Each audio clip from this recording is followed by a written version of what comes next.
Tov Boker Tov, Beshem Hashem Naaseh Venatzliach, Lagdil Torah Ladira. On est aujourd'hui le jeudi Kaf Gimel Be'adar, Aleph, et le 3 du mois de mars. Shtavon Lenu Letova, Vilbracha, Beshem Hashem Naaseh Venatzliach, Lagdil Torah Ladira, Betachlit Shalirat Shamayim. On est, normalement, on devrait faire l'étude de la paracha, mais comme on doit faire Bezrat Hashem Midrashim sur Mordechai et Esther, on continuera avec aujourd'hui la Megillah. Juste un instant, je voulais aussi dédier ce shiur pour la tzlacha et la refoua shlema de tous les enfants d'Israël et l'élévation de l'âme de Samil Shmuel ben Elisa, Vechen Aliza bat Saada, Meir ben Simcha be'ezrat Hashem, refoua shlema, refoua shlema, refouat agouf.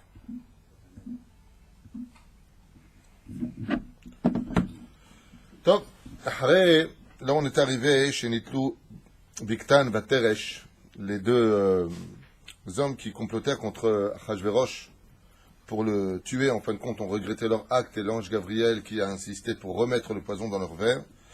Mordechai fut choisi pour être le gardien, en d'autres termes, du roi Achashverosh, tandis que de l'autre côté, Aharar Devarim le Gidel Amelech Achashverosh et Aman ben Amedata Ha'agagi ben Aseum et Al-Kol Asarim. Au même moment, Aman a été nommé premier ministre de tous les royaumes du roi. Et une des premières choses qu'a ordonné Aman dès qu'il prit le pouvoir de devenir premier ministre, non pas simplement du monde, mais de la terre entière, eh bien, ça a été de tout simplement dire que toute personne qui le verrait se devra de se prosterner devant lui. Les Pérouchadava. Tout le monde devait se prosterner devant lui, y compris les goïms, comme les juifs, bien entendu. Même si là-bas on parle de 127 pays, je rappelle qu'à cette époque, il y avait plus de 246 pays qui existaient. Alors comment on peut dire 127 pays? Hier soir, j'ai lu dans un midrash qui rapporte que, en réalité, les 127 pays dont on parle, c'était les 127 pays où il y avait des juifs qui y vivaient, dispersés parmi les nations. C'est un pérouche que j'ai lu hier, mais Manien. Aval Kikaron, c'était les pays aussi les plus forts, les autres ne comptaient pas. Il y a plusieurs explications à cela. שעובר ולפניהם, למראה הכבוד הגדול שזכה ולא נכנסה רוח גאווה בלב אמן, את עברו הדל והשפל שכח. Et dit Aman a commis ici déjà sa première erreur, comportement à ne jamais oublier, c'est qu'il n'était absolument rien, il n'avait pas de quoi manger, il n'avait pas de quoi boire, il a été dans une situation précaire, et Dieu lui a, en d'autres termes, tout donné. Il se retrouve en haut de la pyramide, et bin rega, en un seul petit instant, il a oublié tout ce qu'il a été. Pas comme le raconte l'histoire de ce berger qui fut pris par le roi alors qu'il n'était absolument rien sur sa montagne avec ses 15 moutons, et qui, une fois devenu le gendre du roi, avait l'habitude de se cacher tous les soirs pendant une petite heure dans une chambre secrète, et alors qu'il fut jalousé par les ministres et vendu gratuitement. Le roi lui dit, à ce qu'il paraît, tu me trompes, tu donnes des renseignements à nos ennemis, tu t'enfermes dans une chambre, et après lui avoir ordonné d'ouvrir cette chambre-là, il remarque qu'il n'y a que 4 murs qui sont vides. Alors il lui dit, explique-moi, pourquoi dans ce cas-là tu t'enfermes ici dans une chambre où il n'y a rien après avoir tout fouillé? Et il se rendait compte que juste derrière la porte il y avait un clou, et sur le clou il y avait ce fameux manteau qui sentait pas très bon, qui sentait le bouc, avec une petite gourde, tout esquinté, et en même temps ce bâton qui avait tellement été enfoncé dans la boue et dans les champs et à travers les lieux les plus dégoûtants. Je lui dis, qu'est-ce que tu fais avec ça? Il lui dit, pour ne pas oublier d'où je suis et comment j'ai été sorti du malheur. Tous les jours, je viens porter ces vêtements, sentir ces odeurs, pour ne jamais oublier d'où j'ai été pris. C'est un peu l'histoire de notre peuple. Si on veut comprendre une des raisons pour lesquelles nous avons le devoir, Bezrat Hashem, de nous souvenir matin comme soir, je suis l'Éternel, ton Dieu qui t'a fait sortir du pays d'Égypte, c'est pour que tu n'oublies jamais d'où tu viens. Tu étais esclave, ne l'oublie pas. Alors même si demain, Akadosh Baruch Hu, il te rend riche, prospère, avec un très beau pays, une armée et tout ce qu'il y a, reste humble. Reste humble. Fier, certes, mais humble. N'oublie pas qui tu étais. N'oublie pas d'où on t'a sorti. N'oublie pas que tu es sorti du cour à Barzel. N'oublie pas que si Hachem ne t'avait pas sorti de là-bas, tu seras encore esclave, comme on le dit dans la Haggadah de Pessah, en Égypte chez Pharaon. Al Tishka. Aval Aman lo. La Torah Emet Lamito elle-même le dit, qu'une des principales forces du Satan, c'est de faire oublier à l'homme les problèmes qu'il a vécus. Sheneemar, Vaishman, Yeshurun, Vaivaat. Quand je dis les problèmes qu'il a vécus, je parle des moments où il était pauvre, où il était en difficulté, et puis voilà que maintenant qu'il était pauvre, il avait des amis avec qui il essayait d'aider, de se tenir les uns contre les autres pour réussir à monter et gravir les échelons de chaque épreuve. Et une fois devenu riche, il ne reconnaît même plus ses amis, il savait qui il était. Il est beau être dans la Torah, il a arrêté de prier maintenant. C'est fini, Nigmar. Avant, je priais pour la Parnassa. Maintenant que j'ai une bonne Parnassa, j'ai plus besoin de prier. Tout ça, c'est des comportements de Yetzer Hara. C'est une prinat Aman, Amalek. Pas que, Chaz v'Shalom, le juif, soit Amalek. Mais le comportement peut être amalécite. Un juif qui déteste un autre juif, c'est un comportement d'Amalek. Amalek nous déteste. Lama t'as sonné auto. Pourquoi tu le détestes? C'est pour Shadavar. C'est là. Nos propos, la shonara, la vision des uns et des autres, peut être emprunt d'un Amalek interne. Ce que dit Zohar Kadosh. Il y a deux Amalek, on en a fait un cours sur le Sod HaChashmal. Il y a deux sortes d'Amalek, le Amalek en tant que peuple, et il y a le Amalek à l'intérieur de nous. C'est là. Alors, Niknesa bo ruach ga'ava ve'hebelev Aman. Et Avaro Adal, la Shafal Shachar, comme on raconte à propos du Maguide de Mezrich. Le Maguide de Mezrich avait un élève qui passait son temps à pleurer et à prier. Vous connaissez tous cette histoire, hein, il était très pauvre et il s'en sortait jamais. Et il priait constamment le Créateur du monde d'avoir une bonne parnassa jusqu'au jour où, après avoir une bonne bracha du Rav, il est devenu immensément riche. Et donc les pauvres ont commencé à affluer à sa demeure et à taper à sa porte. Et il a fait construire une barrière magnifique, un peu comme les Tuileries en France, avec des pics comme ça très très hauts, pour que personne ne puisse passer la barrière. Il a mis des chômeurs juifs. Et les chômeurs juifs avaient tellement de rahmanout qu'il laissait passer les pauvres. Alors il s'est mis en colère contre eux. Il a mis donc deux chômeurs non juifs. Et à qui il a donné ordre comme des videurs de ne laisser rentrer personne. Et donc eux, ils ont fait leur travail. Ils ont réellement laissé rentrer personne. Jusqu'au jour où les pauvres sont partis voir le Maguide de Mezrich en lui disant, tu sais, ton ex-élève, il est très riche, il ne veut pas nous aider pour Shabbat, les fêtes, tu pourrais peut-être lui parler. Qu'est-ce qu'il a fait? Il savait que les goyim qui étaient dehors ne laisseraient pas rentrer, sur ordre du Balabait. Et donc il s'habillait, style pour faire de belles affaires. Il s'est présenté comme un homme d'affaires. Et il a réussi à pénétrer son lieu. Et il lui a dit ouvertement, nous, Makoré, oh, Vodarav, je suis content de vous voir, mais comment vous avez pu rentrer? Tov, vous voulez un don pour votre yeshiva, peut-être vous? C'est un grand rave, donc on va peut-être agir. Alors il lui a dit, non, je suis juste venu te poser deux questions. Il lui a dit, je vous écoute. Il lui dit, voilà, va à la fenêtre et dis-moi ce que tu vois. Il dit, je vois des pauvres derrière les grillages. Il a pris le miroir, qui était sur roulette, il l'a mis devant lui. Il lui a dit, maintenant, qu'est-ce que tu vois? Il lui a dit, ben, je me vois moi. Il a retiré le miroir, il lui a dit, qu'est-ce que tu vois? Il lui a dit, des pauvres. Il lui a remis le miroir. Il lui a dit, qu'est-ce que tu vois? Il lui a dit, moi. Le Rav est passé derrière, il a arraché la feuille d'argent. Il a laissé le miroir en face de la fenêtre. Il lui a dit, maintenant, qu'est-ce que tu vois? Il dit, à travers le miroir, je vois des pauvres. Il lui a donné cette feuille d'argent dans les mains. Il lui a dit, tu te rends compte que tout ce qui t'aveugle, c'est une feuille d'argent.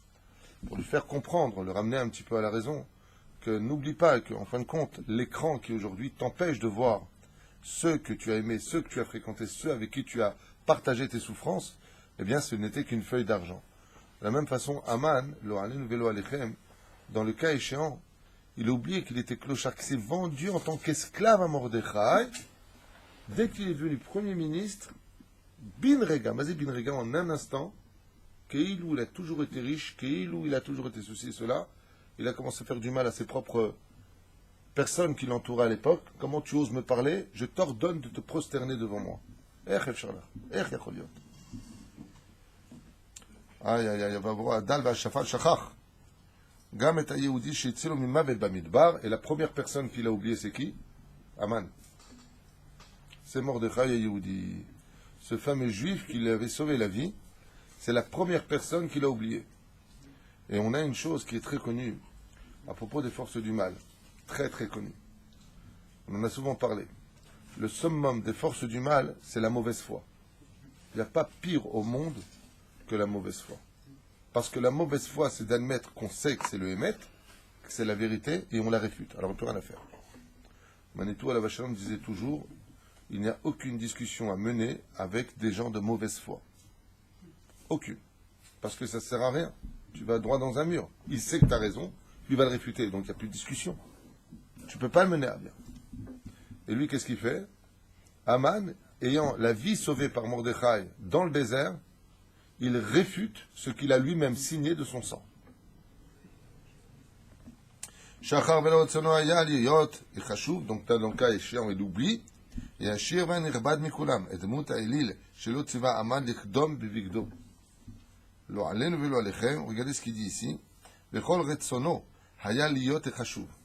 Et toute sa mégama, sa tendance, n'était que pour son nom à lui, devenir une personne célèbre, respectée et aimée de tous. Que pour lui, son nom. Et Ashir Vanerbad Mikulam, que l'on sache qu'il est riche et l'homme le plus respecté du monde. Et Dmut Elil Shelo, et la statue qu'il vénérait, il a exigé, écoutez bien, chez l'Otziba Aman, l'Irkom al-Bigdo, que sur son vêtement soit brodé son dieu, sa statue qu'il vénérait à cette époque. Et c'est là qu'était son piège. Qu'est-ce qu'a voulu Aman? Créer une nouvelle religion qui était menée sur lui. C'est-à-dire, tout est pour mon nom, dit Aman. Je prends maintenant cette spiritualité que je mets en avant sur mon vêtement. Comme ça, quand vous vous prosternerez, pour moi, vous vous prosternerez aussi pour le Dieu qui était brodé sur son vêtement. Et non, bien entendu, il n'y a qu'une seule personne qui ne sait pas, on a dit hier déjà, et vous le saviez, c'est un cours très simple aujourd'hui, mais juste à retenir malgré tout, en l'honneur de Haman et Mordechai, en l'honneur de, comment il s'appelle, tu vois, il m'a eu Haman. En l'honneur de, c'est ce que dit le Hari. Le Hari Akadosh, il dit, Vechana Rambam, Adelo Yada, jusqu'à ce que tu ne sais plus si tu dois dire Baruch Mordechai ou Arur Haman. C'est non qu'au Kartaout, c'est pas vraiment une erreur. Alors juste que, et n'oubliez pas que Haman, Hamin, Haetz, comme c'est marqué dans la Torah, tout ça, il faut savoir que ça sert le Créateur du monde. Comme je vous l'ai déjà dit, le mal, dans l'absolu, n'existe pas. Ça n'existe pas. Hein? Oui, c'est comme Aman. Ah, c'est ce que je viens de dire, Aman. On parle d'Aman. D'accord. טוב, בואו נתקדם. הקרא ברך לפניו היה מרדכי יהודי. מוטב ירגני המלך בשם השם אלוהי יחולל. Toi, il y a un problème avec ça, Maurice. Adam, il y a un problème avec ça. Qu'est-ce que tu aurais fait, toi, si Aman, il vient, il a fait quoi? Graver sur lui, il a fait graver son Dieu sur son vêtement. Et il disait à Aman, ainsi donc, en te prosternant pour moi, tu te prosterneras aussi devant le Dieu qui est brodé sur mon vêtement. Est-ce qu'on a le droit de faire ça? Arrête, la Gemara nous dit, parce qu'Alacha, al shlosha dvarim adam yarek velo ya'avor, avodah zara, gilu yarayot, shfichut damim. Non, il est préférable de mourir que d'entraver cela. Alors comment c'est possible? Est-ce que toi d'abord tu te serais prosterné, Ma'anienne? C'est impossible de répondre à cette question. Donc on n'est pas dans la situation. Tu prends pas de risque. C'est pas évident. On ne peut pas répondre. Maurice, qu'est-ce que tu aurais fait, toi? Non. Tu te serais pas prosterné? Quitte à avoir une flèche ou une lance ou... Ah, donc toi, c'est la réponse, c'est non. Comment tous les autres rabbinimes de l'époque ont pu se... Oh, il fait méode. Le Sanhedrin lui-même a reproché à Mordechai en disant tu Atameseken et Chaye Kol Am Israël. Non, mais il se prosternait parce que il était considéré comme un roi. Oui. Et quand il se prosternait, ils avaient la caverne de dire on se prosterne comme un roi, pas comme un dieu. Vous avez entendu parler de C'est comme Hana. l'histoire On avec, va étudier Hana Beshiva Bnei Bezrat Hashem dans la suite des choses. Mais qu'est-ce qu'il a fait avec le dernier de Hana? Les 7 enfants de Hana, le dernier, qu'est-ce qu'il a fait? Il a jeté une pièce pour que... Il a jeté une pièce, un bonbon, il y en a qui disent, peu importe. Il dit voilà, ramasse-le. La kavana, c'est de le ramasser. Et qu'est-ce qu'il a dit? Chaz Shalom, que je me prosterne devant ton Dieu. C'est dur. Bon, on y revient, cher. Mais à Kabbalah, c'est... האחד היחיד, מוטב, מרדכי יהודי, מוטב ירגני, il a dit Mordechai, je préfère être mis à mort que Chaz Shalom de me prosterner devant une statue, enfin devant une figurine apparaissant sur le vêtement d'Aman. Amar Mordechai bilbo ve'amad, be'ometz be'sha'a shekulam ishtahavu. Alors que tout le monde se prosternait complètement, même le sol, Mordechai se tenait debout. Moi j'ai une autre question à vous poser. D'après vous, Tzadikim, D'où il a eu la force, lui, de ne pas se prosterner. Hormis le fait qu'il avait quand même un papier sur le shtar. D'accord. Il y en a qui disent que le shtar, il n'avait pas de shtar. Vous savez qu'il y en a? Ouais, il y en a qui disent sur la cuisse, hein. Exactement. Il y en a qui disent Il a écrit sur la cuisse. qu'il le a shtar. écrit et gravé sur sa cuisse. Je suis Aman ben Amidata, esclave pour toujours de Mordechai et Yehudi. C'était gravé sur sa cuisse. Il y en a qui disent que ce n'est pas un parchemin. Il y en a qui disent que Bémet, il a gravé ça avec un bout de fer sur sa jambe. Donc, il y a plusieurs déotes. C'est pas un problème. L'idée reste la même. Mais d'où est-ce que Mordechai a eu comme cette force? Vous vous rendez peut-être pas compte de quoi on parle, mais on parle d'une armée, on parle de gens extrêmement puissants, violents, dont les souffrances étaient incommensurables, surtout à cette époque. Comment Mordechai il a eu cette ometz, cette force extraordinaire? Plus d'amour que les autres? Le poids de la charge. Le poids de la charge. Parce qu'il était chef du Sanhedrin. Non. Eric, tu as une idée? Je pense qu'il a une vision de ça me servir plus tard. Ça va me servir plus tard. C'est pas la question que je pose. La question que je pose, c'est d'après vous, d'où et de quelle énergie est venue la force de Mordechai de ne pas se prosterner? Le Srut-Avot, et les autres n'avaient pas de Srut-Avot? La Emouna et les autres n'avaient pas d'Emouna? On parle de chef de Sanhedrin, donc il y avait quand même de grands Talmidei Chachamim à cette époque. Beaucoup se sont opposés au Mishté, pas que Mordechai. Maï alors. Il était le Manig. Le Manig, il n'a qu'un seul. Il était le Manik, c'est vrai. Et alors, on n'a pas vu le roi Shaoul, en tant que Manik, commettre l'erreur de ne pas tuer justement Amalek, Agag. Alors Et il a sauvé la vie de Haman, donc automatiquement, il Ça, on l'a dit. pouvait pas mourir de sa main. en tout C'est cas. vraiment d'où il venait, quoi. D'accord, pas de ça même, mais la main d'un autre. Alors ici, il vient nous dire dans le Midrash que lui, il a vu le Issour de Avodazara, qu'on ne se prosterne pas. D'accord? Mais il y a quand même un exemple. Sur quoi se sont basés les autres? Quand tu es venu dans la paracha, dans le livre de Bereshit, la paracha de Vaishlach Malachim, Esav est venu avec 400 hommes qui représentent les 4 forces de la Sitra Achara. Et qu'est-ce qu'a fait Yaakov? Il s'est prosterné. Il s'est prosterné.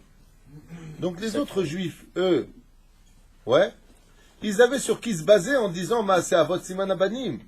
Arrête. Maintenant que je vous ai mis sur la voie, vous commencez à vous réveiller. Donc, qu'est-ce qu'a fait Yaakov Avinu? Il s'est prosterné devant Esav. Et sur cet exemple-là, quand Aman, descendant de Esav, dit « Je veux que tout le monde se prosterne », alors que par contre, Esav, lui, n'avait pas demandé qu'on se prosterne. Ils ont fait un kalvachomer. Ils ont dit « Si Esav, venant avec les 400 forces du mal, par exemple, qui sont pires que toute la Vodazara de ce monde, Yaakov et ses enfants se sont prosternés devant lui alors qu'il n'avait pas demandé ça, à plus forte raison qu'on va se prosterner si maintenant lui le demande. Vous avez donné la réponse. Oui, donc vas-y Adam. Il n'y en a qu'un seul qui ne s'est pas prosterné devant Esav. C'est la tribu de Binyamin et Mordechai. Il a fait, mais tout le monde, c'est une question vraiment de cours préparatoire que tout le monde connaît en général. C'est pourquoi et d'où a eu la force Mordechai de ne pas se prosterner devant Aman?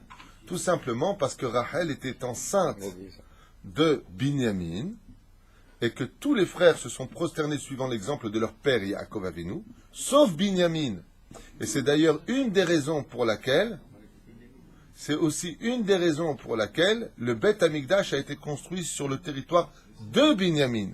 Parce qu'il est non seulement le seul à être né en Israël, mais de qui plus est, il est le seul à ne s'être jamais prosterné dans l'histoire devant n'importe quel tyran ou autre des nations du monde. La reine Binyamin a eu ce srout extraordinaire d'avoir le Beth Amikdash sur son temple, car Dieu ne peut pas reposer sur celui qui se prosterne devant de la Vodazara. Ah, donc c'est Srut-Avot alors. Hein? Mordechai Srut-Avot alors. Donc vous venez de comprendre d'où est-ce qu'il a eu cette énergie, ce srout de ne pas se prosterner. Et c'est pour ça que quand on parle de Mordechai à Yehudi, on dit Ben Yemini, fils de Binyamin. Donc on remonte jusqu'en haut pour dire qu'en réalité, tout comme son aïeul ne s'est pas prosterné, vous comprendrez pourquoi de l'autre côté, qu'est-ce qu'ont dit les autres? Ils ont dit à Mordechai, mais toi aussi, viens et prosterne-toi. Tu nous mets nos vies en danger. Ils ont dit, mais vous, pourquoi vous vous prosternez? Ils ont dit parce que Yaakov, il s'est prosterné avec nos pères. Il a Nechon, vos pères, mais pas le mien. Ah, mais Mechila, c'est pas le seul de la tribu de Benjamin qui était là, Mordechai. Donc tous les gens de la tribu de Benjamin, ils n'auraient pas dû se prosterner. Pas que lui. Sheila Tova Tashoel. C'est pour cela que les autres, malgré tout, ont suivi, donc par peur de représailles. Donc il avait autre chose que ça alors. Ben, il avait autre chose que ça. Alors qui pourrait me dire, qu'est-ce qu'avait Automatiquement il y a une énergie Qu'est-ce supplémentaire, qu'avait Mordechai que les autres n'avaient pas? Qu'est-ce qu'avait de particulier qu'on va voir plusieurs fois dans la Megillah que les autres n'ont pas comme titre? Non. Oh, Ish Yehudi.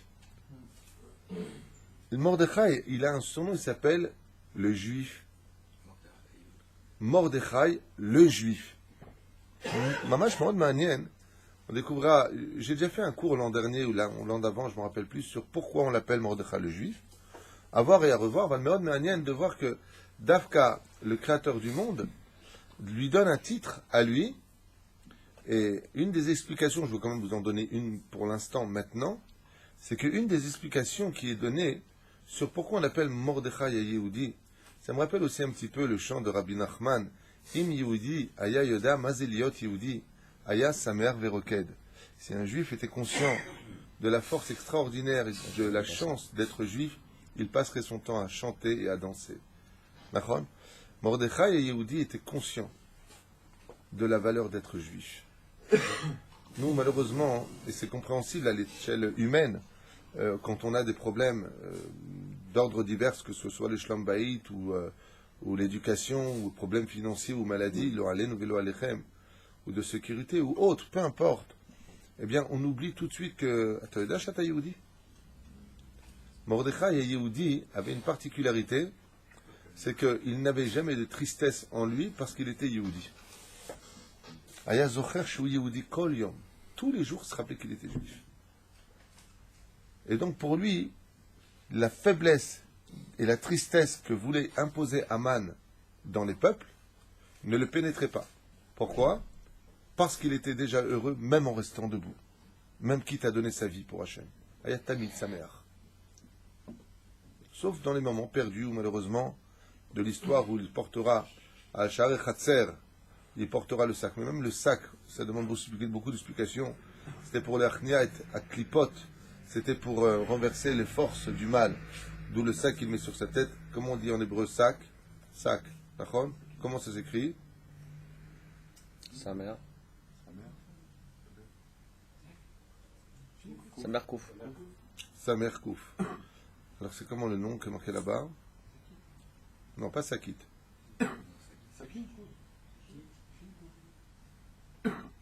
De quoi?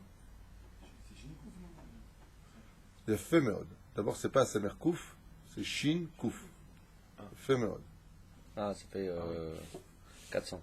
Voilà. Les 400 centimes. C'est un enseignement du Ben Ishraï dans Ben Yoyada sur la Masechet Shabbat, page 118, qui dit qu'effectivement, Mazé Yassem Sak Maal Rochon, il a pris Sak Shin 300, Kouf 100. Ça fait combien? 400. 400. 400 pour du mal. Pour atténuer les 400 forces du mal. C'est là. Même ça, il faut comprendre pourquoi Mordechai était triste devant la porte. C'est pas qu'il était triste, c'est qu'il est rentré dans le monde des forces du mal pour renverser les forces du mal en forces du bien. Et pour cela, il faut porter un sac sur la tête. C'est pour ça qu'une femme, au Hachem, comme on l'a expliqué dans plusieurs shiurim, pourquoi la femme doit se couvrir la tête, c'est qu'en mettant un sac sur sa tête, elle renforce les forces du mal en forces du bien. C'est un kisoui. Elle enlève, le Ben Ishraï dit Bichlal que ça enlève la Inara. Carrément, à quel écart? Aïn Ra'a, combien ça fait en Gematria? 400. 400, tout simplement. טוב, בואו נתקדם. בעומץ בשעה שכל משתחווים אחד בשושן הבירה, ידע על היהודי המזלזל ברבוד המן, עשה וחשוב, וכולם תמאו על אומץ ליבו, כיצד מעז אתה לעבור על מזוות המלך שציווה להשתחוות המן, ואינך פוחד מעונש. Tout le monde disait, mais comment tu peux ne pas te prosterner devant Aman, et pourquoi Aman, dans ce cas-là, ne l'a pas mis à mort? On l'a déjà expliqué. Parce qu'il possédait un papier sur lequel Aman, c'était des années précédentes, vendu comme esclave à Mordechai. Donc on sait qu'un esclave ne peut pas demander à son maître de se prosterner, mais au contraire. שאלו עבדי המלך את מרדכי והוא השיב להם, מי הוא המן הזה והשתחווה לפניו? Il a répondu, pourquoi vous voulez que je me prosterne devant Aman? Qui est Aman? Qui est-il? Adam ou kemokulanu. N'ayez crainte, il n'est qu'un homme comme nous tous. Ou bamet paer alenu. Et en quoi pourrait-il s'enorgueillir par rapport à nous? Habitu ou magoralo shel Adam baolam. Regardez quel est le commencement et la vie de tous les hommes de ce monde, des plus riches comme les plus pauvres. Leur a répondu Mordechai. On est dans ce monde et on meurt de ce monde. On n'a à craindre personne. La vira olam yotsehu bilala. On vient dans ce monde subitement, rapidement, tchik-tchak, sort du ventre de sa mère. Bechav tsarot vesevel. On vient dans ce monde, on passe des épreuves pour voir le niveau de Emouna, pour voir si on a confiance en Dieu, pour voir et pour voir et pour voir. Va à faire, va faire. Et tu finis dans la bouche de verre, poussière après quelque temps. Tous ceux qui ont vécu avant nous, a dit Mordechai, ont vécu longtemps et sont déjà sous terre. C'est une drôle de réflexion, je trouve, non? Raph, si vous avez déjà répondu à la question, c'est pas la peine de s'y attarder, mais pourquoi Mordechai n'a pas pris en privé Aman, le Meller, et dévoilé que la raison pour laquelle il ne se concernait pas parce que les choses ont changé. Il est Premier ministre du monde.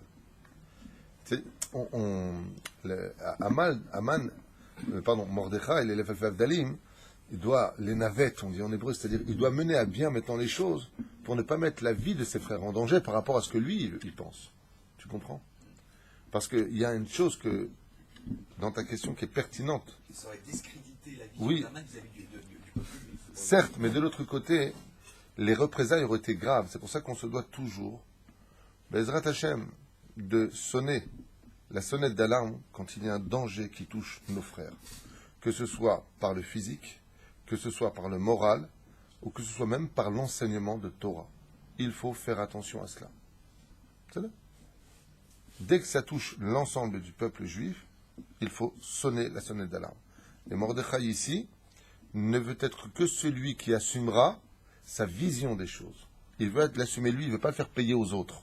Donc il est obligé malgré tout de rester en retrait. Et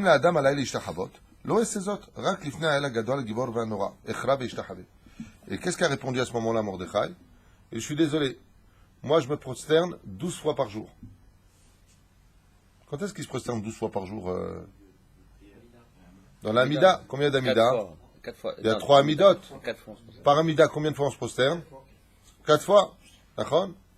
4 fois. Pourquoi on se prosterne 4 fois dans l'Amida? Contre Yud, Ke, Vav, Ke. C'est là. Shaharit, encore une fois Mincha, encore une fois Arvit. Il leur dit c'est tout. Moi je me prosterne que 12 fois par jour, pas 13. Anunu mishtachaveh le'aman. Ma'ishtachavaya, il y a un cours qui s'appelle Se prosterner, qui est basé sur le Soda Hashmal. Tu te rappelles de ce cours? Ouais, très bien. Extraordinaire, qui explique pourquoi et l'importance de se prosterner. Se prosterner dans ce monde, c'est ouvrir une porte, pas simplement à l'abondance, mais à une connexion entre l'homme et son Créateur. C'est pour ça que les rois d'Israël se devaient de prier l'Amida, prosternés du début de l'Amida jusqu'à la fin de l'Amida. Les Shachavaya, c'est se soumettre à Hachem. Elle a dit, Mordechai, moi je ne me soumets que à Hachem. Ou Hachem, Meshartav lo et, Esh lo etet. Ou à Boré Olam. Ou à Ose Givul Layam. Il leur a répondu, Mordechai, pourquoi voudriez-vous que je me prosterne? Qui dirige le monde? Qui fait battre le cœur dans la poitrine de l'homme? Qui est celui qui ordonne à la mer de s'arrêter de ne pas envahir le monde, ou oui de l'envahir? Le Val Yatzif Tevel Veoshveba. Qui fait lever le soleil et coucher le soleil? Qui apporte le chaud et le froid? Qui maintient la température? Qui nous fait manger? Qui permet à nos membres de pouvoir sonder ce qui est bon ou pas pour l'envoyer hors de notre corps ou le garder dans notre sang? N'est-ce pas le créateur du monde? Qui a été capable de créer tout l'univers en une seule parole, la sortant de sa bouche? N'est-ce pas à lui seul que nous devons nous prosterner? Il est hors de question que devant quiconque je me prosterne.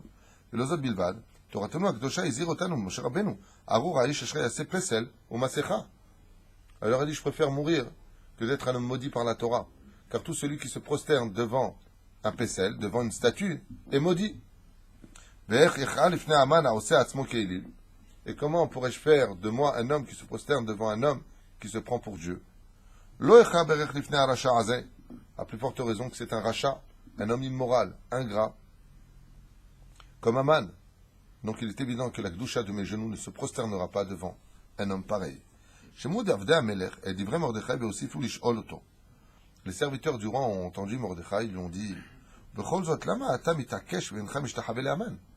Il dit d'accord, mais t'as qu'à penser à ton Dieu quand tu te prosternes. Alogam avotecha Yaakov. Justement ce que je vous ai dit tout à l'heure. Yaakov kofu komato le'Esav. Tu vois bien qu'Yaakov s'est prosterné devant Esav. Mordechai Yaakov banav ishtachavu le'Esav. Nolad Binyamin. Mais Binyamin, mon père, non, il ne s'est pas prosterné. Ukemo sheu ishtachava lifnei ish me'olam afani lo mekaf. Donc c'est ce que je vous ai dit tout à l'heure. On avance. Amar Mordechai be'oz ba'achlata nechusha. Kam nishtranoune eicha va'yehudim lo shama Mordechai. לא רק עצמך, אתה מסכן ואינך משתחווה להמן, אמרו בדאגה, שלום כולנו בסכנה, אם יכעס עליך המלך אחשוורוש יעניש לא רק אותך, אלא כעסו לשפוך על כל היהודים בארצו. בארצות מלכותו ויצווה להרוג. Donc ils ont tout dit au Tanou, ils lui ont dit, ta conduite met tous les juifs en danger. Et à moi, Av Mordechai, ולשלומם דאג. ואף על פי כן, לא שינה דעתו להמן בן עמידתה, לא השתחווה. Alors j'ai une question à vous poser. L'argument maintenant des Juifs, quand ils lui disent à Mordechai, ils lui disent, mais d'accord, toi tu as tes plans, ton aïeul ne s'est pas prosterné, tout ce que tu veux, mais en faisant ce que tu fais, tu attires sur nous un malheur. C'est qu'en représailles de toi, chef des Juifs, tu peux provoquer la perte de tout ton peuple. Excellent argument. Qu'est-ce qu'a répondu Mordechai d'après vous? Qu'est-ce que vous aurez répondu à cela? Vous n'avez pas de Emouna, mais la Emouna, c'est d'être rationnel, quelque part. Il existe deux sortes de Emouna. Celle qui est au-dessus de la nature et celui qui est rationnel. Shulchan Aruch nous dit, un Baal Emouna ne compte pas sur le miracle. Ce cas d'Emouna ne compte pas sur le miracle. Il se battra avec ce que Dieu lui a donné dans ses mains. C'est un degré. Il y a une autre Emouna. Celui du miracle. C'est là. Aval. C'est un argument béton armé. Et là, Mordechai, il répond, ne vous inquiétez pas. Vous avez juste oublié un détail. Alors tu as frôlé la réponse. Il dit, moi je crois en la force de la prière. Je vais prier pour vous qu'il vous arrive rien. C'est extraordinaire d'être comme ça. Et ils disent, mais attends, tu mets nos vies en danger. Ne vous inquiétez pas. Les Juifs ont une arme qui est beaucoup plus forte que n'importe quel danger sur terre. C'est la force de la prière. Ani itpalel alechem shelo yichelachem davar. Je prierai pour vous qu'il ne vous arrive rien. Pourquoi? Parce que nous, quand on va dire prière, maintenant t'es gentil, la prière ne va pas nous sauver, la prière ne va pas nous faire ceci, cela. Pour Mordechai, la prière est une arme extraordinaire. Donc Mordechai n'est jamais en Yéhouch.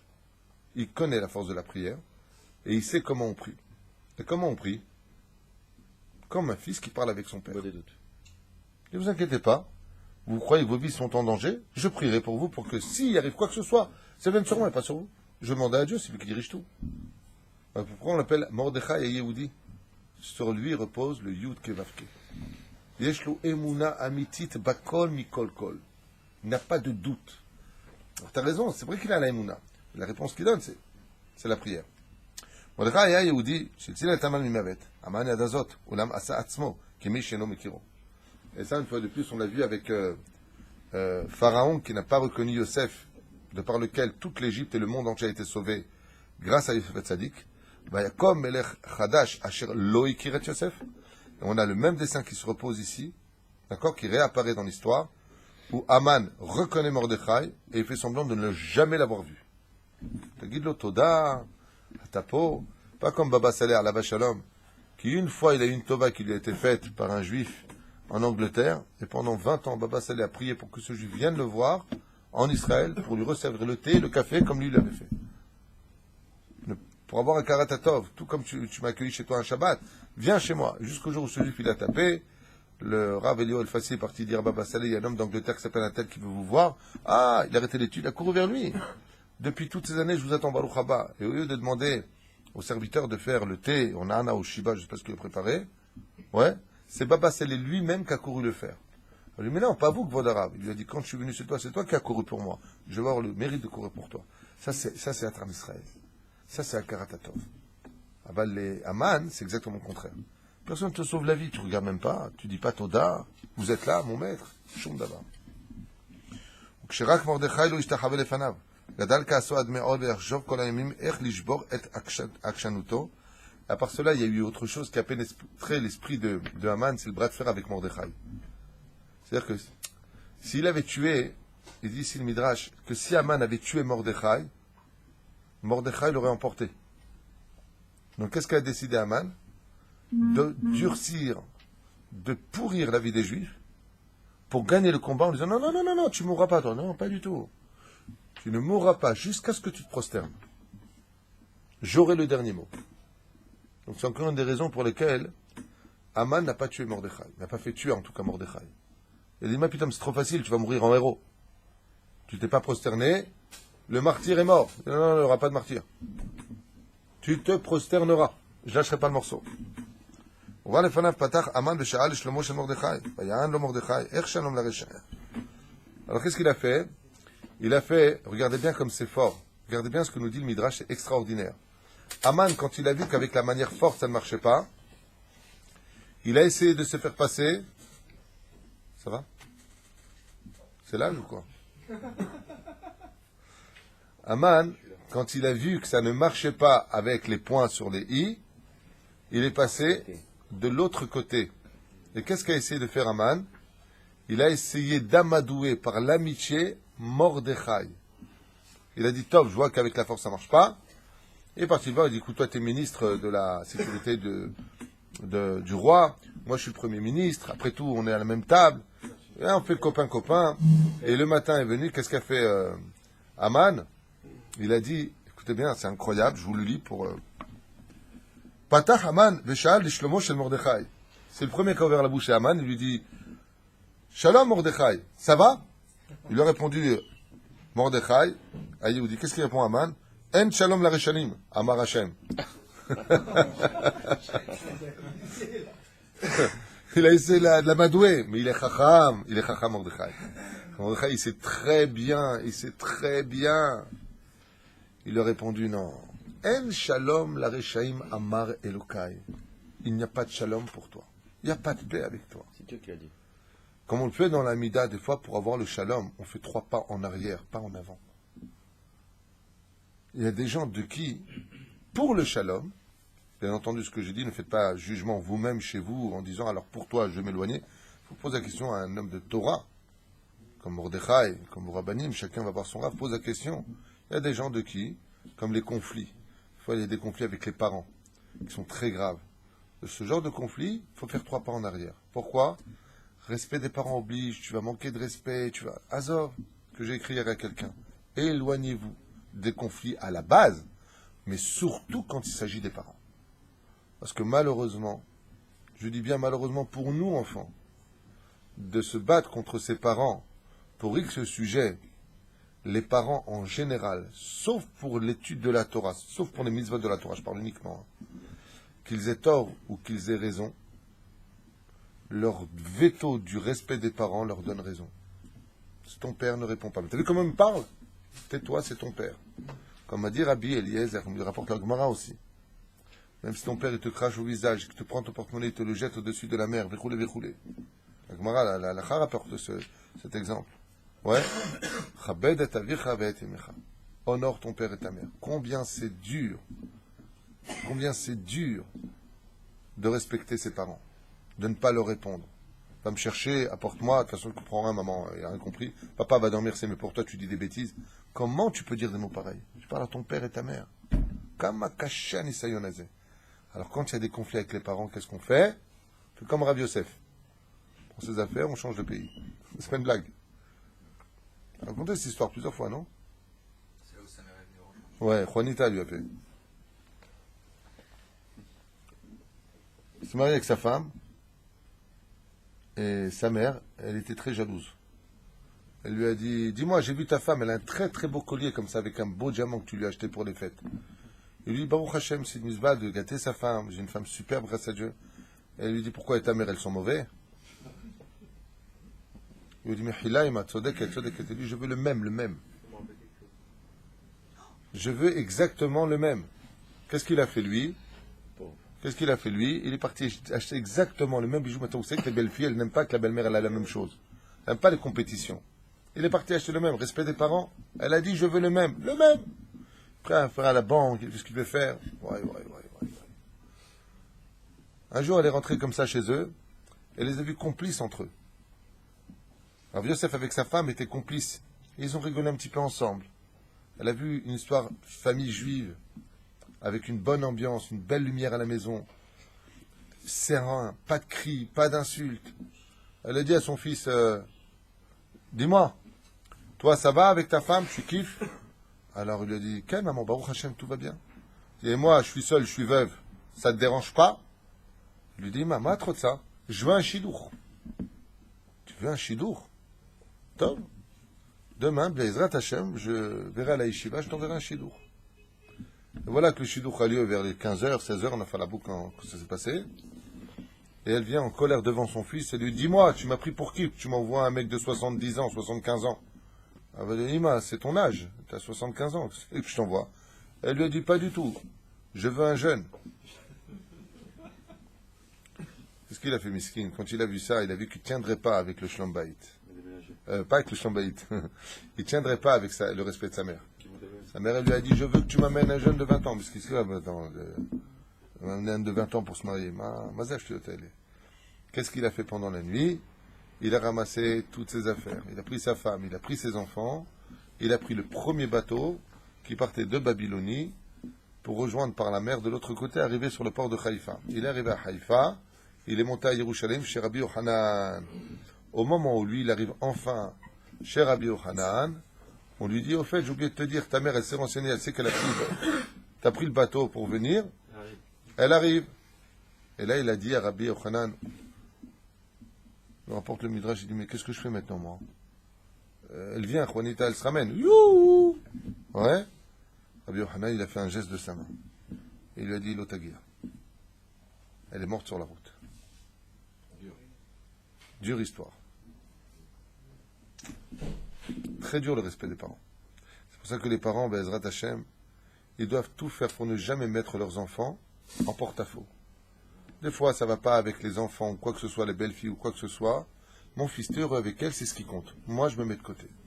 Parce que si tu viens et tu dis des mots durs à ta mère, que ta mère te dit des mots durs, de toute façon, tu as abandonné ta mère, tu préfères celle-là, qu'est-ce que tu es en train de faire? Tu es en train de mettre ton fils entre le marteau et l'enclume. Donc en réalité, ni la femme a la pitié de son mari, et ni la mère a la pitié du mari. Qu'est-ce qu'il lui reste à faire, lui? Alors les Chachamim ont dit, Ya'azov ish et aviv et imo, v'idabek be'ishto, v'iyu le basar echad. Un homme, dans le cas où il est marié, il suit sa femme, il vit avec elle, nigmar sipur. Sauf bien entendu dans certains cas où un rave interviendra. D'abord, er'alo et shtara avdut. הנייר שעליו חתם המן הבטיח לו להיות לו לעבד את כל הימים למראה הכתוב התבייש המן והסתלק בכעס רב שבליבו מחשבות נקם על מרדכי להמון. Et qu'est-ce qu'a fait Mordechai?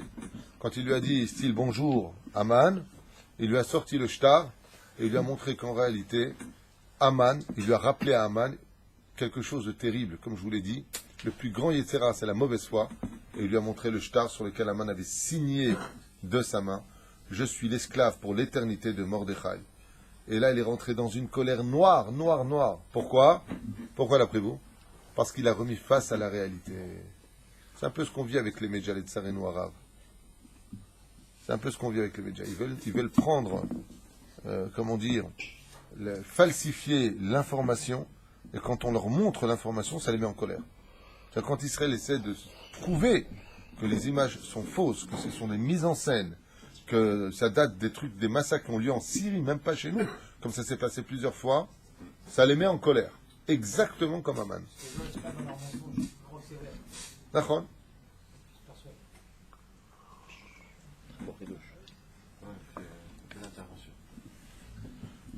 Aman Aracha Aratzal Leashmid ou Laharog et Kol Am Mordechai. Donc comment s'appelait maintenant le peuple juif? Aman n'appelait plus ça le peuple juif, il appelait le peuple de Mordechai. Yomer la Sofer, Haveli Gizre Etz ve'aise me'en goralot. Apporte-moi maintenant comme tu dirais, des petites branches d'arbres, comment on appelle ça, des morceaux de... Des brindilles. Des brindilles, si tu préfères. La date est Zéoayom, Amatim Laharog et Mordechai et Yehudi. Et lui était très attaché, bien entendu, à l'astrologie, comme le fut d'ailleurs tous les grands tyrans de toutes les époques, comme Pharaon lui-même, qui regardait Abimelech Be'ad Achalon, qui regardait l'astrologie, alors que le peuple d'Israël était dessus de l'astrologie, bien entendu. Alors bien entendu, quelqu'un va me dire, ouais, mais toi, t'as pas fait des cours sur l'astrologie? Pas du tout. j'explique le comportement du jour de ta naissance et du mois de ta naissance tel que les Chachamim l'expliquent. Et Baruch Hashem, tout le monde s'est reconnu dans tous ces cours et ça a fait beaucoup de shalom dans les familles et beaucoup de bien aux gens. Rien à voir. L'astrologie, chasve shalom, qu'on s'attache à cela, à savoir quelle journée on va passer. Car il suffit de faire une seule mitzvah pour que toute notre destinée change. Donc ton astrologie, d'abord, elle est fausse. Et combien même, si elle était vraie comme à l'époque des grands en astrologie, elle ne reste que floue. Et quand tu es juif, tes mitzvot te dirigent au-dessus des astres et des étoiles. La reine Am Israël mais al kolze, comme le précise le Rambam. Racha ben Racha, lo al ben Israël yale agoral, ki ma'alecha velaem reva v'atzala. B'ota sha'a yatsa ruach hakodesh. À un moment, qu'est-ce qui s'est passé? Il y a un roi hakodesh qui s'est installé comme un vent qui est venu et qui lui a dit à Aman, espèce de rachat, tout ce que tu fomenteras contre le peuple juif se retournera contre toi. Haveli gizre etzim banfe gefen amar Aman asofer, vayomer lo asofer chalil alecha, lasot garot me'anve a gefen. Et de quel brindille il voulait? Les brindilles de la vigne, il dit ici. Et celui qui servait à Aman lui a dit, ma pitam de prendre des brindilles de gefen, de vigne. Mais kevan, chez David Melech Israël imshil et amo, les gefen be'omro. Il lui a dit, tu me demandes de t'apporter des brindilles d'arbustes, comment on appelle ça, non? De vigne. Ne sais-tu pas que le peuple d'Israël est comparé justement à la vigne, duquel il est dit, Gefen mimitzraim tasiya tegaresh goim betita'ea.